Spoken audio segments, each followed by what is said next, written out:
Here are the most recent deaths in the national news, as reported at Legacy.com in the fourth week of July 2025.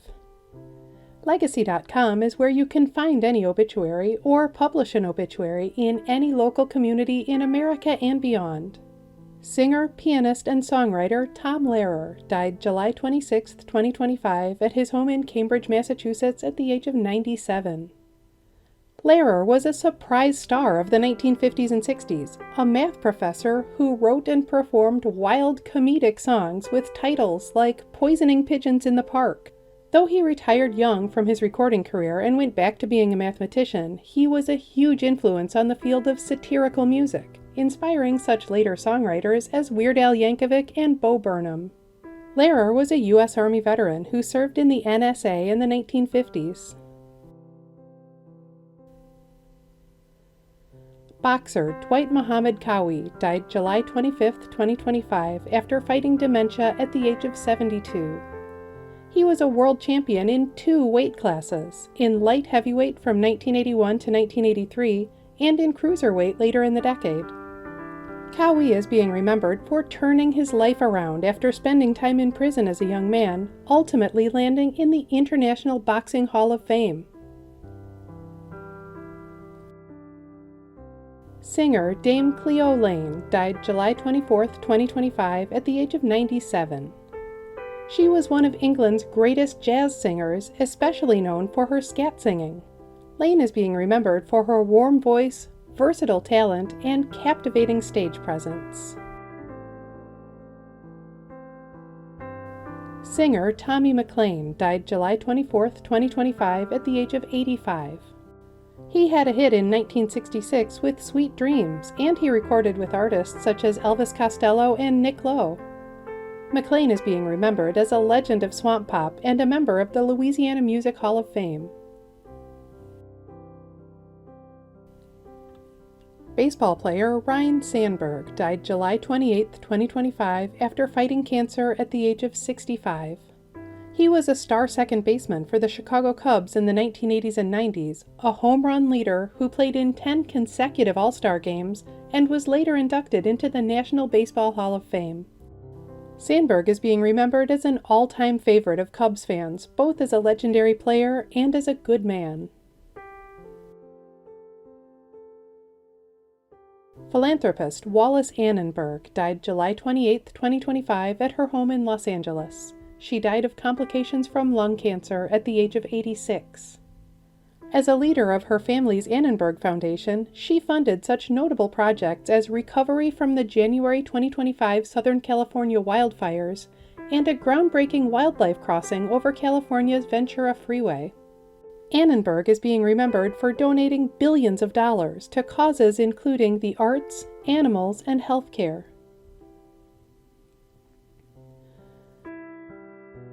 Singer Paul Mario Day died July 29, 2025, of cancer at the age of 69. He was the original lead singer for the heavy metal icons Iron Maiden, singing with the band in the mid-70s before they recorded their first album. Day is also being remembered for founding the heavy metal band More and as a lead singer for Sweet in the 80s. Actress Marlene Warfield died April 6, 2025 at a Los Angeles hospital. She died of lung cancer at the age of 83. Her death was just reported this week. She had a memorable role in Network as the communist revolutionary Laureen Hobbs. Warfield is also being remembered for starring alongside James Earl Jones in The Great White Hope and for TV roles on Maude and Little House on the Prairie. Politician George Nigh died July 30, 2025 at the age of 98. He served several terms as Oklahoma's governor and lieutenant governor from the 1950s through the 80s. He was the first governor ever re-elected in the state and the first to win all 77 of Oklahoma's counties. He is also being remembered for serving as president of the University of Central Oklahoma and for his deep love for his home state. Nigh was a U.S. Navy veteran who served in the 1940s. Olympic gold medalist Laura Dahlmeier died July 28, 2025 in Pakistan. She died in a mountaineering accident at the age of 31. She won 2 gold medals in biathlon at the 2018 Winter Olympics, becoming the first woman to win gold in both biathlon sprint and pursuit in the same Olympics. Dahlmeier is being remembered as a champion who is gone too soon.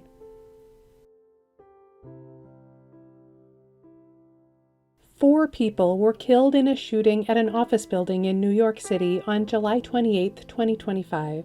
Their names are Alain Detienne, Julia Hyman, Diderul Islam, Wesley LePatner. 3 people were killed in a shooting at the Reno Grand Sierra Resort in Reno, Nevada on July 28, 2025. Their names are Justin Aguila, Andrew Canepa, Angel Martinez. Before we finish up this week's news, I want to share with you just a couple of the most memorable obituaries we've seen recently at Legacy.com, not for celebrities, but for everyday people who lived amazing lives. People like this brilliant and kind pediatric pathologist who co-founded Sky High Hope Camp, a summer camp for children with cancer. This passionate mom and grandmother who loved NASCAR, Fleetwood Mac, and Doc Holliday from the movie Tombstone. And this high school basketball star who went on to serve his country as a groundbreaking research chemist at the Naval Research Laboratory. At Legacy.com, any family can publish an obituary in honor of a loved one's memory, online and in local newspapers everywhere. Just visit Legacy.com and select your local community. In addition to featuring current deaths in the news, Legacy.com also honors the lives and legacies of notable people who died in the past. Here are some of this week's anniversaries. 5 years ago this week, actress Olivia de Havilland died at the age of 104. She was a 2-time Academy Award winner for To Each His Own and The Heiress, and she was nominated for her performance as Melanie in Gone with the Wind. 5 years ago this week, actor Wilford Brimley died at the age of 85. He was known for his roles in movies like Cocoon, The Thing, and The Natural, as well as for his commercials for Quaker Oats. 10 years ago this week, singer Lynn Anderson died at the age of 67. Her #1 country music hits included Rose Garden, How Can I Unlove You, and What a Man My Man Is. 10 years ago this week, professional wrestler Roddy Piper died at the age of 61. He was one of the biggest stars of the WWE in the 1980s and 90s, best known by his ring name, Rowdy Roddy Piper. Musician David Sanborn was born 80 years ago this week. He died in May 2024 at the age of 78. Known for his smooth saxophone instrumentals, he collaborated with greats like David Bowie, Stevie Wonder, and James Taylor. Every week in the United States, flags are lowered to half-staff to honor the lives of Americans whose communities are mourning their loss. Here are the most recent half-staff memorial flag honors. Flags in Maryland have been lowered to honor the memory of Maryland Park Service Ranger Eric Ledbetter, who died in the line of duty. Flags in Ohio have been lowered to honor the memory of Lorain Police Officer Philip Wagner. Flags in New York have been lowered to honor the memory of East Branch Fire Department Assistant Fire Chief Jason McLain, who died in the line of duty. Flags in New York have also been lowered to honor the memory of NYPD officer Diderul Islam and all those lost in the attack in Manhattan on Monday, July 28th. Flags in Connecticut have been lowered to honor the memory of Plainville firefighter Raymond Allen Ray Moreau, who died in the line of duty. Flags in South Dakota have been lowered to honor the memory of former state legislator Louis Lou Siebert. You can read more about the lives of the people featured in this video on Legacy.com. Follow Legacy.com on Instagram and Facebook, and subscribe to our channel on YouTube to stay up to date on national news deaths.